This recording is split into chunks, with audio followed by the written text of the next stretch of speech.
Olá, sejam bem-vindos a mais um Nexus Podcast. Nós queremos agradecer aí a sua audiência. Nós estamos muito felizes aqui de estarmos mais uma vez com você. Nós queremos agradecer a toda a repercussão que está dando, né, os nossos outros episódios. O último episódio a gente teve a nossa querida pastora Valéria, também a nossa convidada Ivonice. E a gente está recebendo ali também os comentários de vocês, o feedback positivo quanto ao que a gente conversou sobre o Ministério Pastoral Feminino, de todo aquele trabalho com as mulheres e com as crianças, né, ali na comunidade que a pastora Valéria comentou. Então, queremos agradecer a você. E agora nós vamos, hoje, né, estar aqui com o nosso querido Mauro Bueno. Eu sou a Elise, apresentadora, estou aqui também junto com meu marido, que também apresenta, Edson. Olá, muito bem-vindos mais uma vez aí ao Nexus Podcast. Como a Elise falou, a gente já está chegando ao nosso 20º episódio. A gente fica muito feliz por todos que têm assistido, curtido, compartilhado. E não faça diferente dessa vez, né? Assista. Assista, como a gente sempre fala, com o intuito de absorver, se alimentar do conteúdo que a gente procura sempre trazer um convidado, mas acima de tudo colocar o Espírito Santo junto com a gente nessa mesa e compartilhar, bater um papo, e que essa palavra, que é uma mensagem de uma forma diferente, né? É uma mensagem não com aquela formalidade protocolar do púlpito, mas onde tem 2 ou 3 reunidos, ali o Senhor está e ali tem o mover de Deus, né? Então que essa palavra possa abençoar a sua vida e use como uma ferramenta sempre que Deus colocar no coração alguma pessoa, direcione no privado e faça um propósito de oração aí durante a semana por essa pessoa. E vamos lá? Vamos em frente? Vamos, queremos dar, né, boas-vindas ao Mauro. Tudo bom, Mauro? Muito obrigada pela sua presença aqui. A gente está muito feliz com a sua chegada aqui, com esse episódio tão esperado por nós. Prazer é meu, né? A gente já tentou fazer uma vez, não deu certo, né? Eu tive um compromisso, contratempo, eu tive que desmarcar. Mas depois eu mesmo falei, quando vamos marcar, né? Então eu gosto muito dessas conversas, bate-papo, essas rodas de conversa, eu sou apaixonado por isso, acho que vocês sabem disso, né? Então é um prazer muito grande estar com vocês aqui, viu? Prazer muito grande mesmo, uma honra poder estar participando desse projeto de Deus aí, de vocês. Nossa história com o Mauro é uma história de que, pelo menos por 2 semestres, né, Elise, a gente teve o privilégio de compartilhar momentos de aula com ele e foi muito enriquecedor. Já tínhamos um conhecimento prévio de ter ido na nossa igreja. Elise já teve a oportunidade de fazer uma visita de campo, né, Elise, lá em Lucas, onde na ocasião o Mauro recebeu ele lá, recebeu a Elise juntamente com a Elaine lá. Então, assim, a gente... Eu, Elaine e Raquel. E Raquel também, né? Então, a Elise já conhecia o Mauro já de longa data. Eu tive a oportunidade, assim, mais estreitamente durante o nosso período aí acadêmico, ter os momentos de aula com ele. E como ele falou, é uma pessoa que a gente queria trazer um papo aqui, porque tem tudo a ver com esse podcast, né, Elise? Verdade. E a gente queria começar perguntando, que a gente geralmente faz isso com os nossos convidados aqui, para eles contarem um pouquinho de como eles conheceram Jesus, né? Porque acho que é importante a gente também compartilhar como é que foi esse início da nossa caminhada, né? Então, para quem não me conhece, meu nome é Mauro Bueno, né? Eu gosto que me chame pelo meu nome, Mauro Bueno, não gosto muito de títulos, não. Uma coisa minha particular, né? Eu sou lá do Rio Grande do Sul, né? De uma cidade chamada Camaquã, lá. É uma colônia de portugueses com alemão, praticamente quase entre Porto Alegre e já ali uruguaio, né? No meio, divisa, né? Ali. E a minha cidade natal, na verdade, é mais para a fronteira mesmo do Uruguai. E meus pais moravam nessa cidade chamada Camaquã, que é uma cidadezinha muito, muito, muito pequena, e eu me envolvi muito com drogadição, com um monte de coisas assim que não foram tão legais, né? Não eram legais, né? E toda essa loucura, né, que eu vivia de drogas, de alcoolismo, de alguns furtos, até chegar até roubo de carro e tal. E aí chegou um momento que cansou. Né, cansou a minha vida, cansei disso, cansei daquela vidinha que eu estava vivendo. E aí foi num dia que eu tentei tirar a minha vida, né? Eu falo que o dia que eu tirei minha vida, Jesus me deu uma nova vida. né? Então, o dia que eu legal, tentei né? tirar minha vida, Jesus me entregou uma nova vida, né? E foi tão fantástico porque eu estava numa praça, né? E eu estava sentado naquela praça, decidido mesmo ali a tirar minha vida, e simplesmente passou um rapaz por mim e falou: Jesus te ama e tem um projeto incrível na tua vida. E simplesmente ele falou isso. E aquela palavra, ela entrou forte no meu coração, eu acho que eu vou chorar. Ela entrou forte no meu coração e eu comecei a chorar. A chorar, e ele falou assim: vamos lá para a igreja. Eu falei: que igreja? 11 horas da noite. Eu falei: não, porque está tendo uma vigília dos jovens, né? Por isso, jovens, façam vigília, né? Uma vigília dos jovens, vamos lá, uma vigília dos jovens. Eu fui lá nessa vigília, aí chegando lá, eu não me lembro do momento que eu saí da praça e não me lembro da caminhada até a igreja. Eu só me lembro que eu estava na igreja, prostrado diante de um púlpito, aceitando Jesus, e ali foi o começo da minha caminhada com Cristo. Que linda a história, né? Pois é. Muito, muito bonito, assim, saber como que emociona o nosso coração até hoje, né? Porque esse início é o que começa tudo, né? A nossa vida espiritual começa nisso, né? E a gente também agora, passando para uma outra parte, né? Quando a gente estava ali nas aulas, o Mauro tem sempre trazido, acho que a bandeira do evangelismo, né? Dentro da igreja, a evangelização da igreja fora das quatro paredes, né? E eu acho que isso que é muito importante. Como é que isso começou na sua vida? E como é que você saiu lá do Rio Grande do Sul E chegou aqui, né? em Lucas? Então vamos lá. A minha história é muito longa, né? A minha história é muito longa e é muito legal, né? Tem muitas histórias assim muito bacanas. Quando eu me converti, né? Que eu tive essa conversão, eu comecei a ver que Jesus era algo especial, né? Jesus me deu algo no meu coração e na minha vida que nada tinha me dado. E aí eu comecei a compartilhar isso com meus amigos da minha cidade, né? Todos aqueles amigos também que viviam no mesmo contexto que eu vivia, começaram a se converter. E aí meu pastor olhou para mim e falou assim: cara, o Mauro tem uma pegada muito de evangelismo, muito dessa área, né? Vamos enviar ele para uma organização missionária para ele, né? Para ele ser mais tratado, para ele, né? E depois talvez ele volte e vai para um seminário, alguma coisa parecida. E aí a minha igreja me mandou para uma organização missionária chamada Jovens com a Missão, mais conhecido como Jocum, né? E aí eu fui para Jocum, lá em Porto Alegre, né, para fazer um curso na Jocum, ETED, Escola de Treinamento Discipulado. Aí fiz a ETED. Aí logo depois que eu fiz a escola, né, no meio da escola mesmo, o próprio pessoal da Jocum começou a perceber que eu tinha uma pegada muito evangelística, né? Muito evangelística, né? E eu tive umas experiências de Deus, assim, fora do comum, que no começo eu ficava espantado, assim, de Deus mandar eu em tal lugar, e chegando naquele lugar o cara tava querendo se matar. Deus mandou em tal casa, e naquela casa tinha briga, né? Pai e mãe e filho ali, e ali a gente trazer uma palavra muito, sabe, muito específica. Então Deus começou a me usar nesse sentido. Eu comecei a gostar de ser usado por Deus, e a Jocum também começou a perceber isso e me fez um convite para ficar na Jocum e para eu trabalhar num projeto que a Jocum tinha no centro da cidade de Porto Alegre, chamado Laçador. Né? Tanto um abraço aí para o João Almeida, um grande amigo, né, lá de Porto Alegre, e o projeto Laçador, que era no centro de Porto Alegre. Então a gente trabalhava ali com evangelismo, com meninas de programa, com homossexuais, com projeto com comunidade, e ali eu comecei a gostar daquela coisa, nesse evangelismo urbano, comecei a me identificar, e aí logo depois que eu falo assim, sei lá, menos de um ano, né, teve uma proposta de um cara chamado Beto Tavares, né, que é o líder da base da Jocum de São Paulo. Ele me convidou para fazer uma escola de missões urbanas. E essa escola de missões urbanas ia ser aqui no Rio de Janeiro. Aí eu falei: cara, eu vou, não tem nada a perder, não tinha nada para perder, né? Aí eu falei: eu vou. Aí eu vim para a escola, para o Rio de Janeiro, para fazer uma escola de missões urbanas, mas para voltar para o Sul, não para ficar aqui.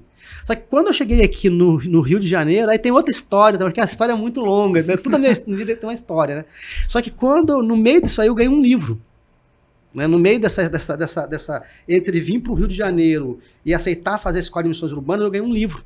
Né, até de um grande líder de missões da Betânia, da Missão Betânia, né, chamado George Foster. Infelizmente ele faleceu, né, e ele me deu esse livro, e esse livro, né, contava, chamado Sara de Carvalho, Menino de Rua do Brasil, lá em Porto Alegre. E quando eu li o livro, tinha escrito Borel, e Deus falou no meu coração: vou te levar para esse lugar. Só que eu nem conhecia o Rio de Janeiro, né? Quando eu cheguei aqui no Rio de Janeiro, né, que eu estava aqui no Rio de Janeiro pela Jocum, e aí eu fui lá no Morro do Borel, a primeira Quando eu vi, me lembrei do livro, me lembrei da promessa de Deus, e aí foi paixão pela primeira vez no Rio de Janeiro, e falei assim, Deus falou no meu coração, é aqui que vai ficar. E aí comecei, entendi que era aqui a minha terra. Aí eu fiquei aqui no Rio de Janeiro, no Morro do Borel, né, de 97, 98 até 2000. Em 2000, Deus falou no meu coração que ia me levar para uma nova terra, um novo lugar. Aí eu comecei a orar e buscar de Deus, aonde Deus me falou sobre Parada de Lucas e Vigário Geral. Aí, né, aí onde hoje eu moro. Eu brinco que eu moro na Barra, mas na Barra pesada, em Parada de Lucas e Vigário Geral. Aí Deus me trouxe para Parada de Lucas. Aí já são essa história de Parada de Lucas. Hoje eu moro na comunidade, até hoje, né? Não moro por uma questão financeira, mas uma questão de chamado, né? Entendo que Deus me chamou para morar nesse lugar. E a gente mora até hoje lá. Tem uma história que eles falou dessa pegada que a gente compartilhou muito sobre... várias histórias, né, de missões urbanas. Mauro tem uma vasta experiência no assunto, mas tem uma história que eu gostei muito que você contou, que assim, pegando esse link aí de Lucas, que eu tô lá por um chamado. E aí você contou uma história uma vez que você já tentou morar num outro lugar muito mais tranquilo, e lá você não teve paz, né? Não. E aí conta um pouquinho dessa história. Essa história foi muito engraçada, porque essa história ela mexe muito comigo, né? E eu acho que ela traz um conceito também de entendimento do que é propósito de Deus, né? Foi antes da pandemia, foi em 2019. Em 2019 eu fui comprar uma pizza com meu filho na época tinha 10 anos de idade, e aí nós fomos comprar uma pizza, e quando nós compramos uma pizza, teve um tiroteio na favela, né? O BOP entrou e tal, teve um tiroteio muito forte, e a gente acabou se escondendo embaixo de uma Kombi, e ali eu entendi que eu não podia mais viver ali naquela comunidade com meu filho, tinha que sair dali, né? E aí começamos a orar, buscar de Deus, e aí nesse meio tempo, né, a gente teve uma conversa com um líder da Jocum, e ele fez uma proposta pra gente, né, e um convite, e eu também, né, tava pensando em sair dali, e pra gente ir pra uma base da Jocum, que é uma base de treinamento, um centro de treinamento missionário, né, que fica no pé da Serra de Petrópolis, né. Então, é um sítio, é um grande sítio. E ele nos convidou pra gente ir pra lá. A gente foi pra lá, né? Eu, minha esposa, meu filho, a gente foi pra lá. Um sítio maravilhoso, né? Com piscina, com campo de futebol, com gramadinho, ar puro, uma casinha, né? No meio de 2 coqueirinhos. Silêncio. Um silêncio, uma casinha tudo que qualquer pessoa queria morar. Só que em 2 anos eu tive depressão. Em 2 anos que eu fiquei lá, foi o tempo que eu, né? Em 2 anos eu tive depressão, uma depressão que eu não sabia de onde vinha essa depressão, né? E para resumir, para a gente não alongar, né? Aí eu comecei a buscar de Deus, da onde essa depressão, e eu descobri que essa depressão vinha porque eu estava no lugar errado, fazendo aquilo que Deus não me chamou para fazer. E que Deus, na verdade, tinha me chamado com um propósito para morar dentro da comunidade. E eu entendi claramente que essa depressão ela era fruto de eu estar no lugar errado. Então, conversamos, nós oramos e entendemos que nós tínhamos que voltar para a comunidade. Quando nós voltamos para a comunidade, cadê a depressão? Ela sumiu, ela desapareceu. E aí eu brinco até, né, que passarinho me deu depressão, tiro me traz alegria. Vai entender um negócio desse, não tem como entender, né?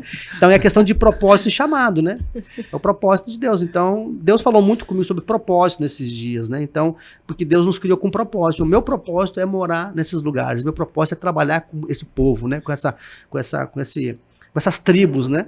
Então, esse é o meu propósito. E aí, no centro da vontade de Deus, há paz, né? Sim. Independente do cenário de guerra urbana e etc. Mas se você está no centro da vontade de Deus, ali você tem paz, ali você tem o suprimento. E ali a depressão não tem brecha, né? E a gente não tem muito tempo para entrar em detalhes, né? Por causa do horário. Mas nesse tempo que a gente estava lá, a gente teve uma experiência de uma bala perdida entrar no nosso ambiente lá, no sítio.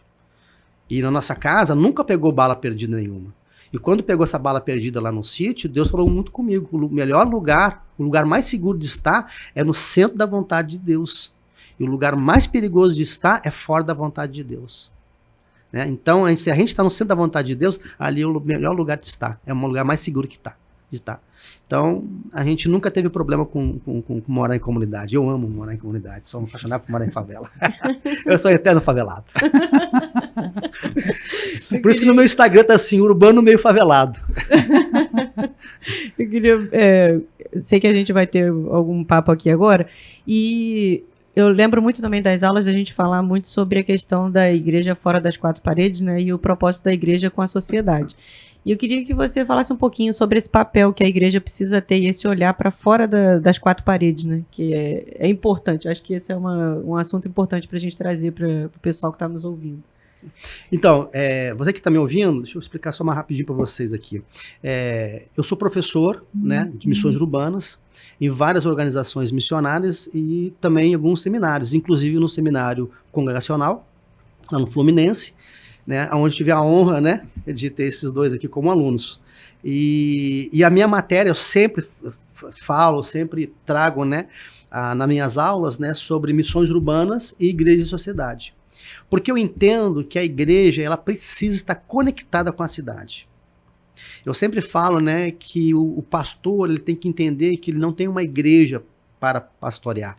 Ele tem uma igreja e uma cidade para pastorear. Só que, infelizmente, né, por várias situações que eu sei que não é fácil, tá, pastores que estão nos ouvindo? Eu sei que não é fácil, não é tão fácil como a gente fala, né? Mas a gente precisa olhar a cidade como um grande campo missionário. Missões urbanas não pode ser visto como trabalho com pobre. Missões urbanas não é trabalhar com pobre. Missões urbanas é um olhar de conquista de cidade. Como nós vamos conquistar a nossa cidade para Jesus? Como nós vamos conquistar o nosso bairro para Jesus? Então eu acredito que a igreja ela tem um potencial incrível, demais da conta, sobre a cidade. Só que infelizmente nós como igreja, talvez nós não aproveitamos, né, da nossa influência, de tudo aquilo que nós temos como riqueza dentro das nossas igrejas para uma evangelização e uma missão mais contextualizada e mais intencional dentro dos centros urbanos. Eu acho que nós perdemos muito. E como nós perdemos isso? Nós perdemos no momento que nós não lemos a cidade. Nós perdemos no momento que nós não entendemos a nossa cidade que nós estamos. A maior erro nosso, evangélico, nosso maior erro dentro das missões urbanas é achar que nós não precisamos fazer uma leitura da nossa cidade e não precisamos fazer uma leitura do nosso bairro. Se um missionário ele vai para o Afeganistão, desculpa, se um missionário vai para o Afeganistão, ele tem que estudar o Afeganistão, ele tem que estudar a Índia, ele tem que estudar o Egito, ele tem que estudar esse lugar. Por que nós que moramos na nossa cidade, nós não estudamos o lugar onde nós estamos? Nós temos que estudar. Então, por quê? Porque a cidade fala com você. A cidade... Quer ver uma coisa interessante? Só para nós entendermos uma coisa. Nós sempre falamos que a igreja é um organismo vivo. Sim ou não? Sim. Por que a igreja é um organismo vivo? Porque tem pessoas. Então a igreja é um organismo vivo porque tem pessoas. Se a igreja é um organismo vivo porque tem pessoas, a cidade também é um organismo vivo porque tem pessoas. E se a cidade é um organismo vivo, ela fala. Ela se comunica. Só que nós, às vezes, nós estamos tão fechados em nós mesmos que nós não conseguimos perceber essa comunicação com a igreja. Perdão, com a cidade. Nós não conseguimos nos comunicar com a cidade. Então, às vezes, nós criamos projetos, queremos criar projetos a partir da nossa perspectiva, mas não a partir de um olhar de entendimento, de um olhar onde a cidade fala com a gente. Quer ver uma coisa interessante? Quando Jesus ele pergunta para Bartimeu, o que queres que eu te faça? Por que Jesus fala para Bartimeu, o que queres que eu te faça? Jesus não sabia que Bartimeu queria ver? Sabia.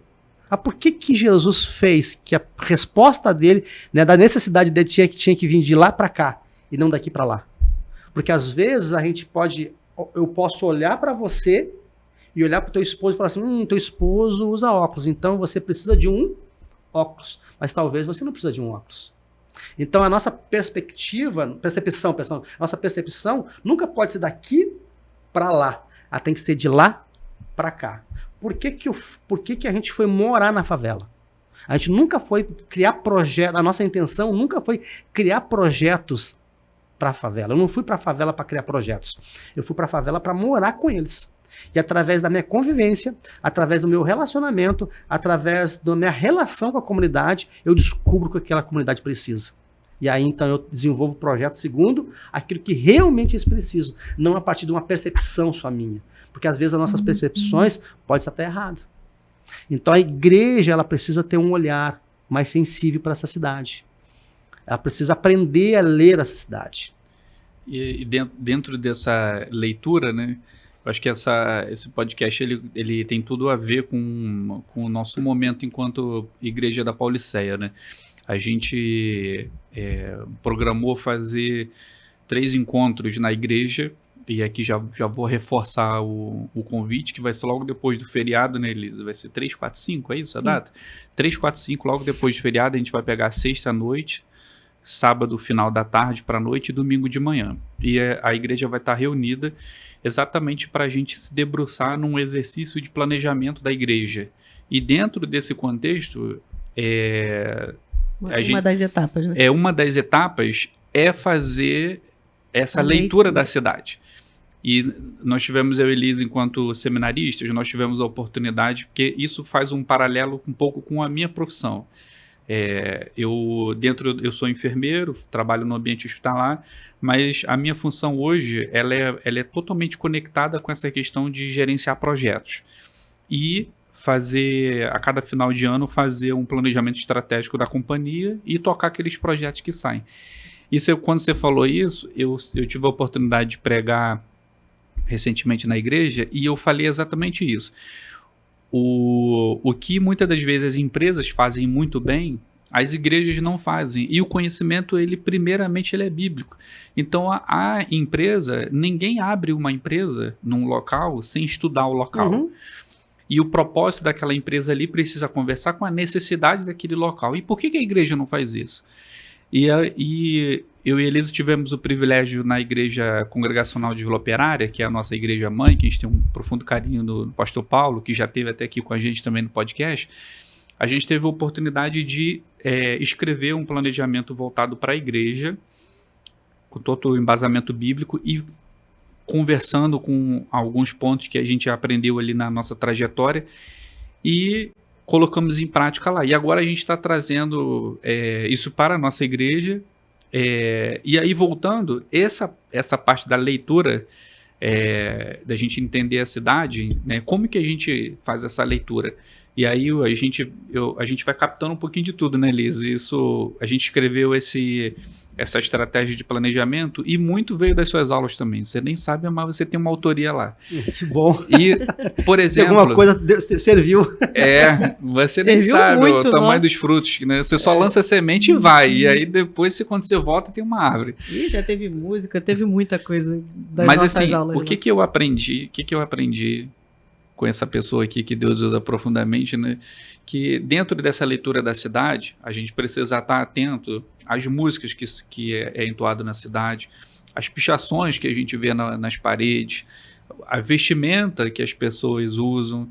A gente, no momento dessa gravação, a gente está num contexto que está tendo um caos na nossa cidade de ações, né? De incendiar ônibus, etc. Ou seja, a gente comentava aqui um pouquinho antes de entrar no podcast, a cidade ela não só comunica, mas ela grita, né? E a igreja precisa fazer essa leitura. E eu e a Elisa, como a gente é muito conectado com a música, um ponto que pra gente foi muito sensível quando o Mauro compartilhava ela. Nós ouvimos só as músicas cristãs dentro da igreja, etc. E o nosso ouvido tá totalmente tapado pro que está acontecendo. E aí quando o Mauro jogou essa reflexão, quais são as músicas que são, né, que estão hoje na cultura, né? Que estão ali top 5 nas rádios, tirando o nosso mundo fechado, nossa bolha. E eu falei assim, cara, eu não sei. Ou seja, a gente realmente é desconectado, né, enquanto igreja, da voz da cidade. É verdade. Queria que você contasse uma das experiências que você teve numa igreja, se eu salvo engano, foi uma com a questão do estacionamento que tinha numa igreja que... Da feira. Isso. Conta pra gente essa... Tem, porque eu acho que... Tem algumas, isso, né? Pode falar de outras praça, também. Você falou da praça também ou não? Pra gente falou, mas pode falar aí pro pessoal que eles... Uma vez eu cheguei numa igreja, eu não vou falar o nome da igreja, né, pra não expor a igreja, aí eu fui dar um curso de missões urbanas lá, né?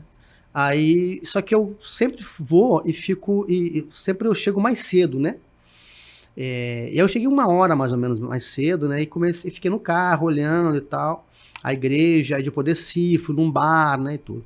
E aí quando eu dei o seminário, no final o pastor falou assim, Mauro, não tem como a gente fazer, cara, um projeto de evangelismo aqui e tal, trazer uma equipe, não sei se tem, mas tem um projeto que eu queria fazer com vocês aqui na igreja. Qual é o projeto? O projeto é o seguinte, vamos cancelar a escola bíblica dominical e vamos adotar aquela praça na frente da sua igreja. Ele tinha uma praça na frente da igreja, que a praça tá toda velha, toda quebrada, os bancos todos quebrados, muito mato e muita gente fumando maconha na praça. Eu falei, vamos adotar aquela praça, a igreja pode adotar aquela praça. Aí ele olhou e falou assim, cara, como é que eu nunca pensei nisso? Aí a gente foi pra lá, no domingo pela manhã, cancelamos a escola bíblica dominical, todo mundo foi pra lá, começamos a pintar a praça, capinar a praça, arrumar a praça. O que gerou isso? Gerou, na verdade, na comunidade, a própria comunidade começou a trazer café, pão, bolo, né? A comunidade começou a ajudar. Para aí, eu tenho também aqui uma pá, para aí, eu tenho uma enxada, eu tenho carrinho de mão aqui, começou a ajudar.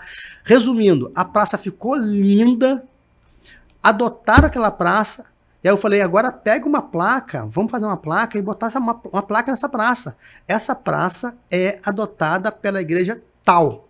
E fizeram isso. Agora me pergunta, e os meninos que fumavam maconha? Estavam lá? Estão lá? Não estão mais. Por quê? Porque eles respeitavam, porque agora a praça era a praça da igreja. Até a praça mudou de nome, porque era a praça da igreja. Gerou isso uma empatia tão grande com a comunidade, que a comunidade, os vizinhos começaram a frequentar a igreja, porque eles começaram a entender que aquele pastor estava preocupado com a comunidade, estava preocupado com o seu bairro. Então, uma ação tão simples gerou, né, na própria comunidade um abraço, gerou um carinho para aquele lugar. A igreja se conectou com a comunidade, né? Sim. Ela estava fisicamente ali, talvez, muitos anos, mas desconectada, né? Sim. E aí a praça fez essa conexão ali, né? Uma outra também foi uma vez que eu cheguei num lugar, fui dar um seminário de missões urbanas, e aí o pastor também falou assim, só que quando eu cheguei na igreja, eu não conseguia entrar na rua da igreja. Por quê? Porque na rua da igreja tinha uma feira. Eu tive que deixar meu carro, né, uns 2 quarteirões, e eu perguntei pro rapaz, como é que eu faço para chegar até aqui a igreja? Aí ele falou assim, cara, não dá para chegar até lá, porque essa feira aqui atrapalha todo mundo, eu moro aqui na frente, eu tenho que tirar meu carro. Então a feira era legal? Era legal, mas ao mesmo tempo a feira estava atrapalhando alguns moradores. Mas beleza. Aí fui na igreja, né? Demos um seminário e tudo. Aí no final o pastor falou assim, poxa, eu queria tanto fazer um evangelismo nessa feira, assim, mas eu sei como a gente pode fazer um evangelismo aqui nessa feira. Qual? Aí, só que eu sou um cara que eu sou muito detalhista, não é detalhista não, eu sou observador. Sou muito observador. Aí eu observei, na verdade, que a igreja tinha um baita de um estacionamento, era muito grande. E eu falei, pastor, por que você não abre o estacionamento e convida a feira para entrar dentro daqui da igreja?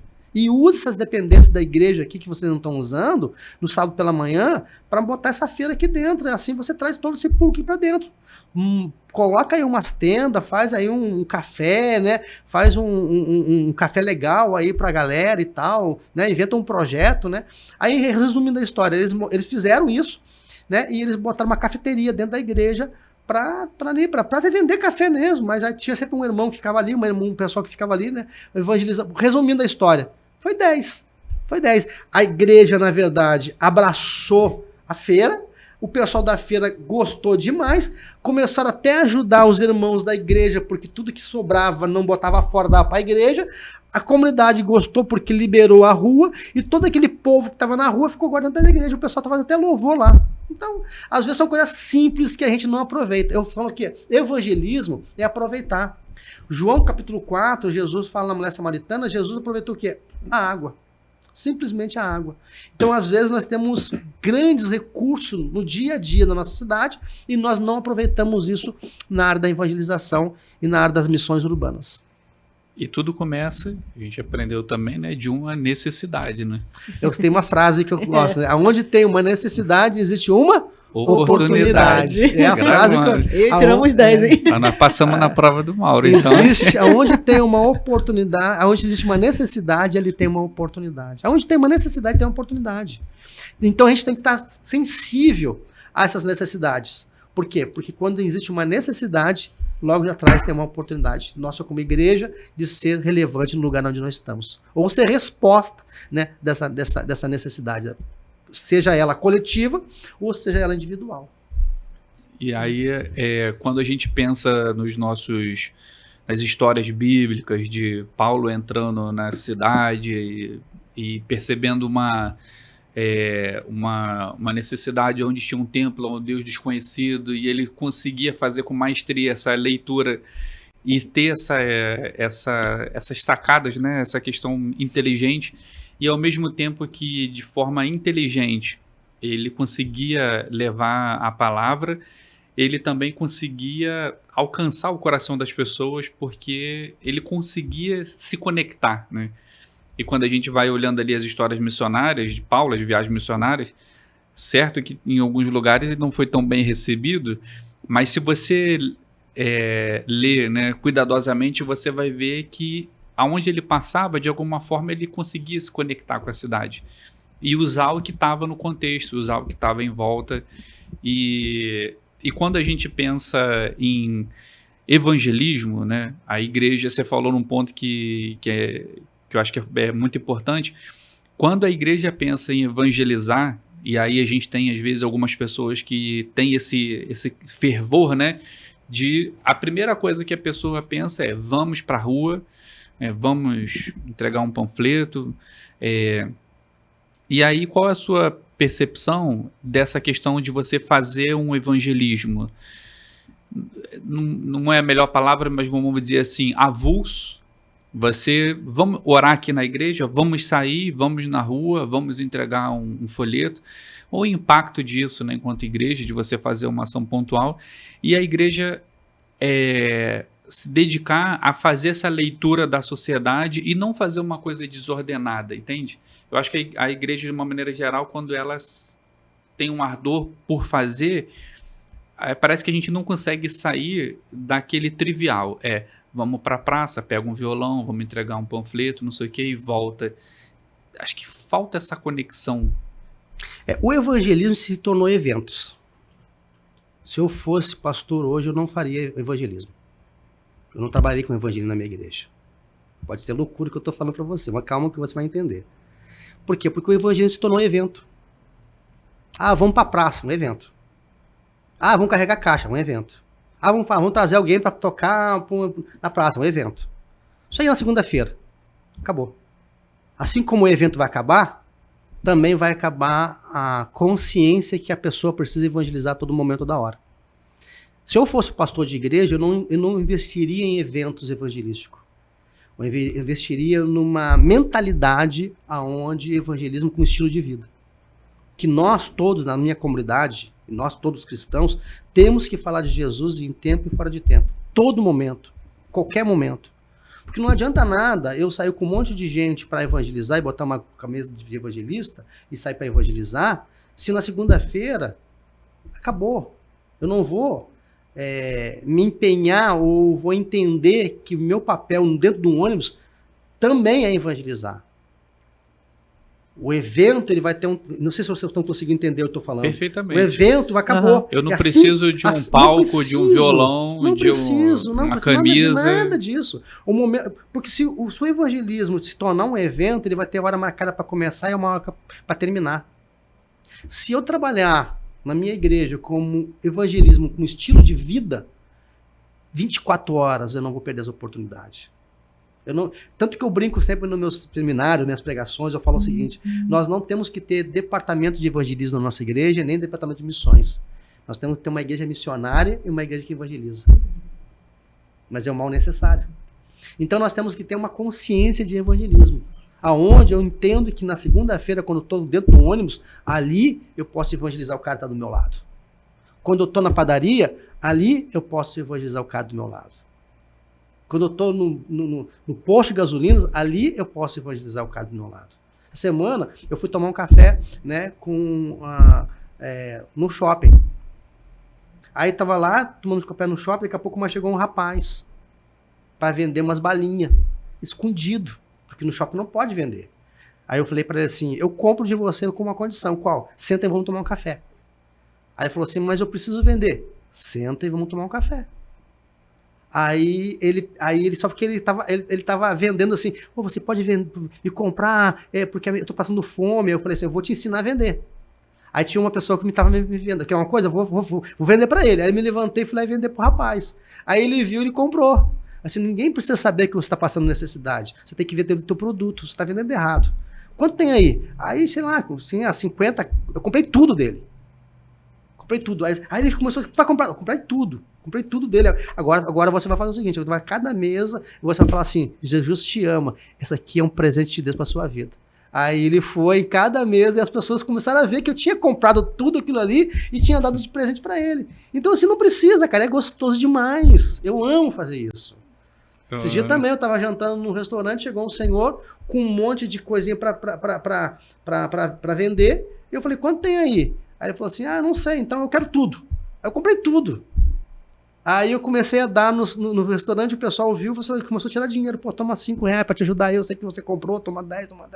Aí a oportunidade comecei a falar de Deus, por que tu fez isso? Não, porque eu acredito em Deus, cara. Porque o que nós estamos aqui é porque Deus nos deu condições, mas esse cara não tem condições. Senta aí, vamos jantar com a gente. Eu costumo dizer que não existe evangelismo sem relacionamento. O nosso problema é que nós não queremos se relacionar com as pessoas. Nós queremos ser igreja, mas não queremos nos relacionar com a cidade. Aí você tocou num ponto que eu queria chegar lá. Relacionar, né? A importância de a gente relacionar. Quando a gente também fazer um paralelo de Jesus ele ganhava a pessoa, né? E a gente brinca, a igreja tradicionalmente fica contabilizando, ganhei tantas almas, não sei o quê, papapá. Mas quando a gente vai olhar a história lá tanto os escritos de Jesus, como a gente vai olhar os apóstolos, os primeiros cristãos, a gente via muito essa questão de você ganhar primeiro a pessoa. Quando a gente estava fazendo um estudo sobre Atos, e a gente fala, aqueles primeiros cristãos, quando fala que eles compartilhavam os seus bens, etc., você via nitidamente que havia uma unidade, uma conexão entre pessoas. E Sim. Todo o restante... E isso foi o início ali da igreja de Atos. E a gente tem muita dificuldade de se conectar com as pessoas e, em algumas situações, o que a gente faz, achando que a gente está fazendo o bem, né, mas em termos, achando que está fazendo o evangelismo, em algumas vezes a gente está fazendo algo, mas para se sentir inconscientemente melhor do que aquela pessoa, ao invés de a gente conseguir se colocar no lugar da pessoa. Então, vou dar um exemplo prático. Às vezes você vê que o irmão está passando por uma necessidade, e vou dar um exemplo que a gente pegou um caso conhecido. A gente estava vendo uma pessoa desempregada, um irmão desempregado, e a gente poderia pegar uma cesta básica e dar para aquele irmão.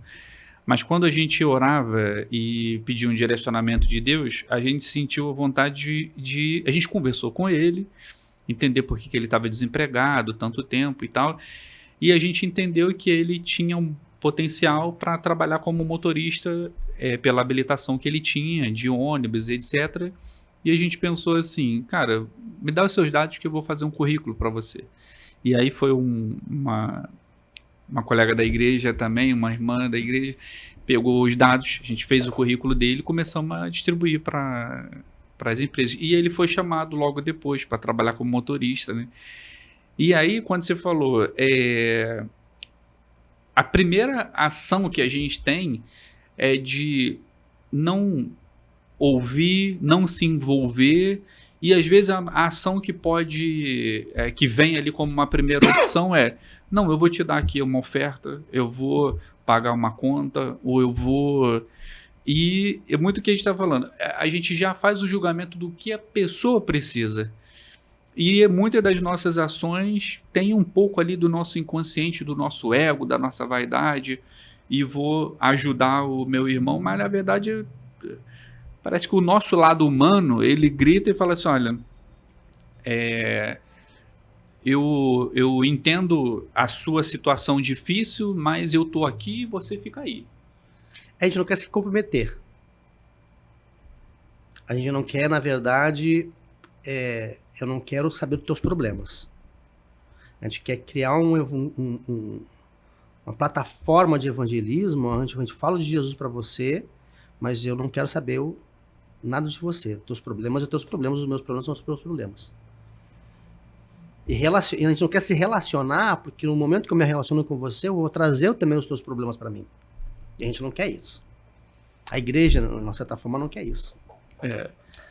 Falta muito dessa conexão. Eu vou contar um testemunho para você, muito legal. Uma vez, eu fui convidado para vir aqui em Caxias. E aí eu vim num churrasco, nos jovens, e eu peguei um ônibus, eu nem vim de carro nesse dia, eu peguei um ônibus e vim para cá. Quando eu tava indo embora, eu parei aqui e vi um monte de moradores em situação de rua, ali na frente da comunidade do Lixão, né? Se eu não me engano, né? Aí eu parei e sentei. E fiquei ali parado, sentado, conversando com eles, com um senhor. E nisso chegou uma Kombi. Foi da alimentação. Quando a Kombi chegou e foi da alimentação, ela olhou para nós e falou assim, vocês estão com fome? Aí eu falei assim, tô com fome. O que vocês têm para comer aí? Aí ela falou assim, tem um macarrão aqui, carne moída. Aí eu então eu quero. Aí o rapaz foi lá, pegou e me entregou. Quando ele foi me entregar, para mim e para o senhor quando ele foi me entregar, ele me entregou e tirou. Ele falou assim, mas antes de dar para você, eu preciso te dar o alimento espiritual do que o alimento físico.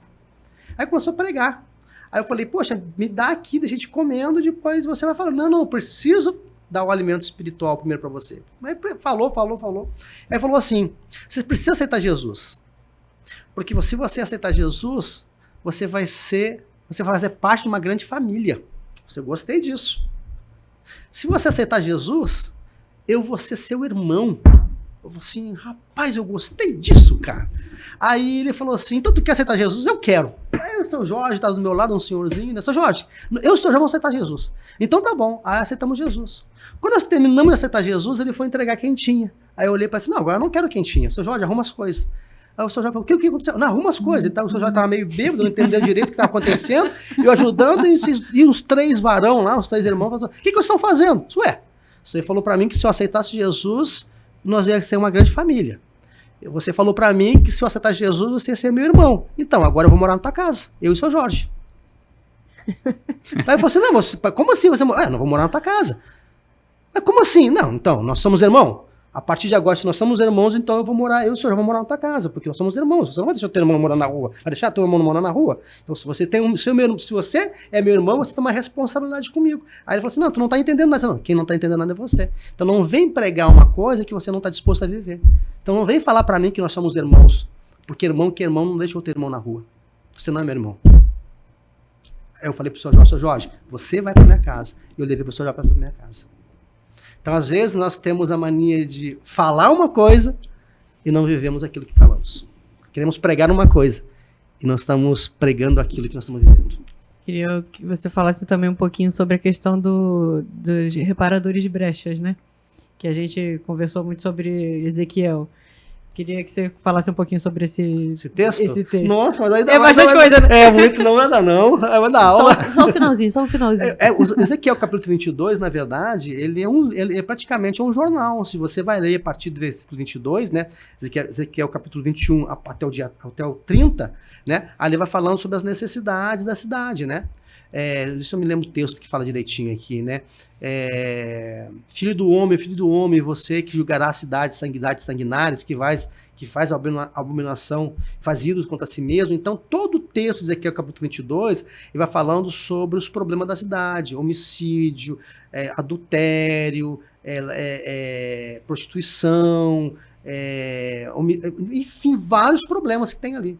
Só que no versículo 30 de Ezequiel, 30, né, ali, ele fala assim, mas buscai um homem que se colocasse na brecha perante mim por essa terra, mas a ninguém encontrei. Então, todo mundo fala que esse tapador de brecha é oração. Eu acredito que é oração, mas muito mais é oração, é um posicionamento. E se nós fazemos uma leitura daquele texto daqui ao 22, você vai perceber que Deus, na verdade, estava procurando homens que se colocassem diante dele por aquela terra, por aquela situação que estava vivendo, que nem a situação que nós estamos vivendo hoje. Cadê a igreja? Nós estamos no Rio de Janeiro, você sabe muito bem o que está acontecendo no Rio de Janeiro, você que não é do Rio de Janeiro sabe, não sabe, foram 35 ônibus, mais um trem incendiado, né, através de uma grande guerra urbana que nós vivemos no Rio de Janeiro, que não é de hoje. Deixa eu falar uma coisa rapidinho para vocês. E o poder paralelo, o poder, né, que existe um poder paralelo no Rio de Janeiro, não é culpa deles, não. Não é culpa deles, é culpa do Estado. Por quê? Porque quando o Estado se faz ausente, o crime se faz presente. Nós hoje temos um problema seríssimo no Rio de Janeiro, não é por causa dos movimentos criminosos, qualquer coisa parecida. Não, é culpa do Estado. Pode botar que é culpa do Estado. Por quê? Porque aonde o Estado não se faz presente, o crime se faz presente. Então nós temos a ausência do Estado, a ausência na comunidade, a ausência na favela, a ausência em todos os lugares, a ausência de segurança pública. Nós temos uma ausência de segurança pública no Rio de Janeiro, e se nós não tomarmos alguma medida rápida, né, nós vamos virar pior do que o México. Você procura, se não conhece, não sabe como é que funciona o México, vai procurar um pouquinho, vai estudar um pouquinho como é que é a cidade do México, como é que funciona. Nós vamos virar pior do que o México. E mais uma vez a gente volta àquela frase, toda necessidade gera uma oportunidade, e eles encontraram essa oportunidade. Então a gente realmente precisa pensar, e qual é o papel da igreja nisso tudo, né? Como igreja também a gente tem responsabilidade. Sim, sim. E como diz lá em Ezequiel, né, capítulo ali no finalzinho, de 22 para frente, Deus está procurando quem se coloque nessa brecha. Eu não quero ser polêmico, eu tenho muito cuidado para criar essas polêmicas, né? Mas aí é onde eu pergunto, cadê a igreja? Porque eu não me conformo numa igreja, nós temos uma favela como Parada de Lucas, 45 mil habitantes. Vigário Geral tem 47 mil, 50 mil habitantes. Se você pega a Parada de Lucas e Vigário Geral, nós temos no mínimo ali, mais de 100 igrejas. Mais de 100 igrejas. Cadê essas igrejas que só abrem no domingo, só abrem no sábado? Na verdade, nós somos o povo mais burro que tem. O povo evangélico é o povo mais burro que tem, desculpa, tá? Não se ofende comigo, não. Mas quer ver uma coisa? Só para você mostrar uma coisa. As nossas igrejas, toda igreja, ela gasta 90% da sua entrada para sustento próprio dela, né? 90%. Vamos botar 80%. 80% para sustento próprio, né? Para se manter ali, beleza? Agora me fala uma coisa, quantos dias na semana essa igreja fica aberta? Vou falar a minha. A minha fica só quinta-feira, sábado, domingo de noite e domingo pela manhã. Quantas horas tem um mês? Aí tem que ser uma instituição bom de matemática. 724, se eu não me engano. Porque eu já sabia isso aí, é uma conta que eu falava muito. 724, 700 e poucos horas tem um mês. Se você pegar essas horas e ver quantas horas nós ficamos abertas nas nossas igrejas, vou te falar uma coisa, nós gastamos 80% do nosso faturamento para manter um espaço mais fechado do que aberto. Nós somos inteligentes pra caramba, né? Aí nós temos uma estrutura boa pra caramba, dentro de uma comunidade, muitas vezes, dentro de lugares que precisa, aonde muitas vezes você precisa de uma creche, você precisa de um ambulatório médico, você precisa de um posto de saúde.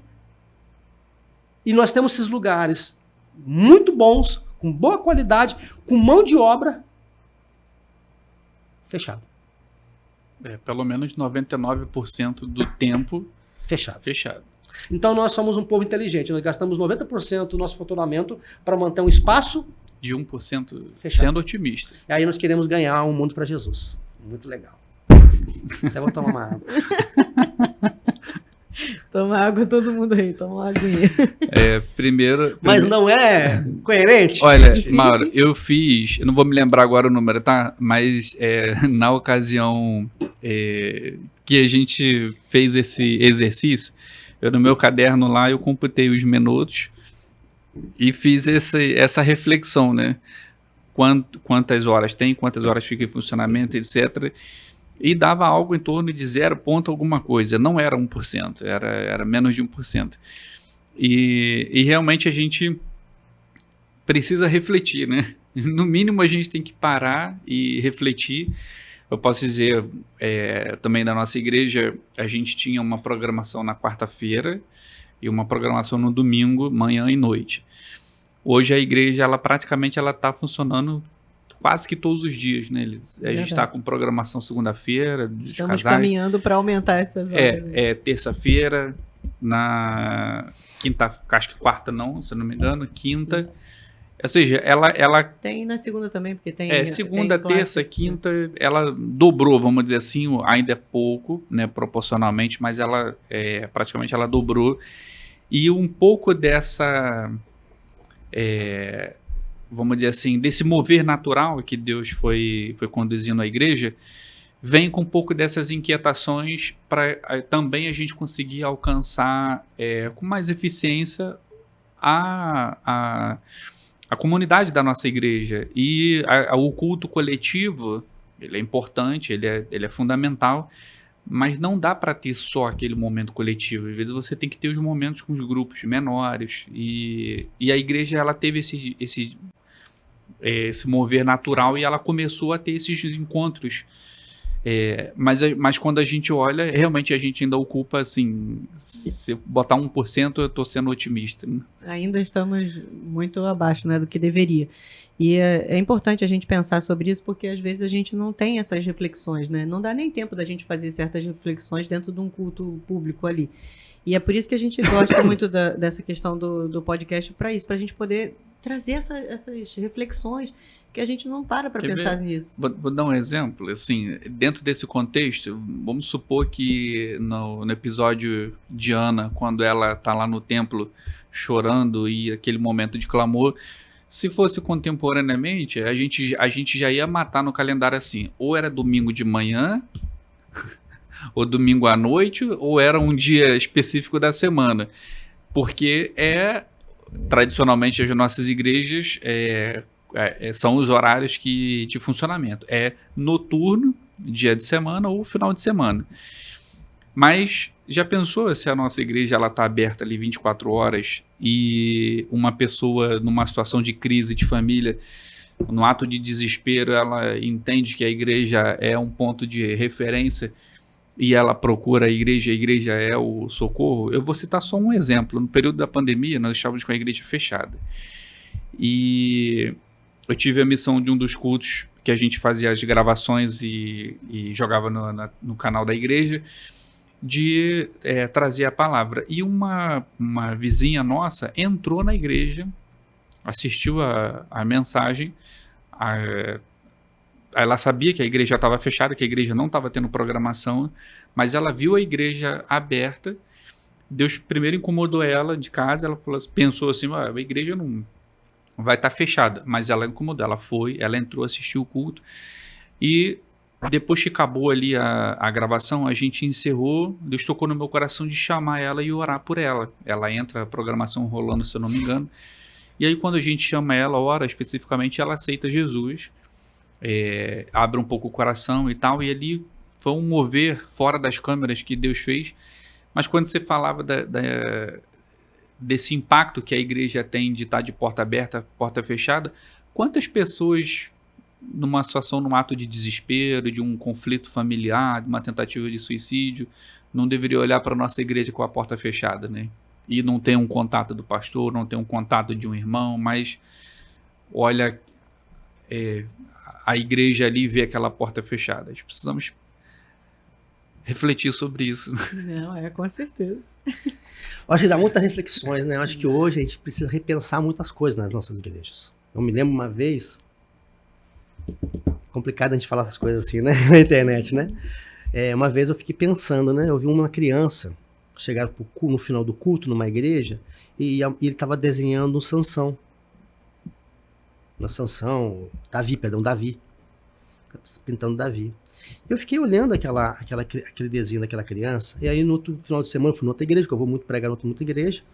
Aí eu fui em outra igreja e vi também uma criança no final do culto com um desenho da Arca da Noé pintada. Aí veio na minha mente o seguinte: o nosso problema hoje com nossas igrejas é tão grande, tão grande, tão grande, que até os nossos cultos precisam ser revistos. Porque, exemplo, hoje são poucas igrejas que têm culto infantil. O que nós temos hoje não são cultos infantil, são recreação infantil. Nós damos uma recriação para a criança não incomodar os pais, para os pais cultuar. Qual é a formação que nós estamos fazendo para essa criança? A gente trouxe uma colega lá da igreja, Ana, que ela tem um trabalho muito lindo na nossa igreja com as crianças. Buscou formação, conhecimento, etc. Mauro, quando a gente viu o conteúdo programático que ela dá para as crianças, é o nosso conteúdo do seminário. Quando a Elise olhou nas paredes as pinturas das histórias dos missionários, ele falou assim, eu tô tendo isso no seminário, as crianças, e a gente compartilhou isso. Se você que está nos assistindo, você não viu ainda, não assistiu ainda o episódio que a gente conversa com a Ana, sobre a importância de você não ficar nesse ambiente de recreação de crianças, mas de você ter uma estrutura, um planejamento, você tem a obrigação de terminar esse podcast aqui, você correr para lá. Esse, porque é o episódio do Dia das Crianças, vai ter uma capa toda diferente. É um especial do Dia das Crianças, e a gente fez. A gente está caminhando para os nossos minutinhos finais, a gente pedia aqui que Deus parasse o relógio, mas o relógio está avançando. A gente queria agradecer muito, Mauro, por ter se disponibilizado de conversar com a gente. Eu acho que a gente teria assunto aqui para fazer um seminário de podcast aqui. A gente teve 2 semestres de aula, então tem assunto. A Elise deu umas missões aqui para o Mauro, assim, ó, o que você falou em 6 meses, você tem como falar em 1 minuto? Missão difícil, né? Difícil pra caramba. Mas fico muito feliz, Mauro, pela sua presença, por compartilhar um pouquinho da sua história. Eu aprendi mais um pouquinho aqui com a sua história, com esses ensinamentos. Tem tudo a ver com o momento que a igreja agora está se preparando para fazer um exercício de planejamento, e a gente não tem que, como você falou, o que eu estou tirando daqui é o nosso olhar, não é da igreja para a comunidade, mas é olhar a necessidade da comunidade, porque a igreja está inserida ali por um motivo, por uma razão de ser. Isso é que eu estou levando aqui para mim. Fala você, Elisa. O que você está levando hoje aí? Não somente hoje, né, mas eu sei que hoje aqui a gente está levando esse olhar do relacionamento. Eu acho que a gente precisa muito disso dentro das nossas igrejas. Olhar fora dessas 4 paredes e ver que a gente está inserido num propósito maior do reino de Deus para a cidade. Então, essa conexão com a cidade é algo que a gente aqui desse bate-papo eu levo para o meu coração. E também, algo que ficou lá no início também que me impacta muito é o teu testemunho da questão de ter um propósito de morar onde você mora. Porque muitas pessoas querem sair, né, dos lugares de dificuldade, às vezes os lugares desafiadores, mas entender isso e amar o lugar onde você mora, porque você ama aquele lugar, né? Gosto mais. Então, assim, isso para mim é inspirador, e para mim fica uma mensagem que não tem palavras para poder dizer. Eu acho que isso daí para mim é viver o evangelho, né? E aí, considerações finais, Mauro? Fica à vontade. Então, queridos, muito obrigado pelo convite. Fico honrado demais da conta. Gostaria de vir outra vez, viu? Pra gente trocar uma ideia. Eu gosto demais de conversar sobre isso. Eu sou apaixonado por conversar sobre o reino de Deus, né? Evangelização, missões urbanas, né? E quem quiser me conhecer mais nas redes sociais, meu Instagram é Mauro Bueno RJ. Me segue lá, Mauro Bueno RJ. E eu sou esse cara aí. Esse cara sou eu. Apaixonado por Jesus, apaixonado pelo que eu faço. Não troco minha história de vida, não troco o que eu faço hoje por nada nesse mundo. Amo morar onde eu moro, sou apaixonado por Parada de Lucas. Estou escrevendo um livro e estou dedicando a todos os moradores de Parada de Lucas. Amo esse lugar, amo de coração. E tenho paixão por esse lugar. É isso aí. Isso aí, querido. Então, se você chegou até aqui, com certeza esse bate-papo aqui abençoa a sua vida. Durante as nossas falas aqui nos finais, apareceu aqui nas legendas a rede social da nossa igreja. Não esqueça de curtir e compartilhar. Importante para que você seja comunicado aí dos próximos bate-papos. A gente sempre deixa o QR Code aí no cantinho, que também é onde você pode abençoar esse projeto, abençoar a nossa igreja com a sua oferta. A gente tem uma estrutura aqui bacana para dar um áudio de qualidade, dar um conforto para você que está nos ouvindo. E, mais uma vez, a gente agradece o Mauro. As portas estão abertas para a gente ter novas oportunidades, novos bate-papos. E como a gente sempre fala no nosso encerramento, né, que esse bate-papo aqui tenha feito nexus aí na sua vida. É isso aí. É isso aí. Então, fiquem com Deus. Abraço. Até o próximo. Tchau, tchau.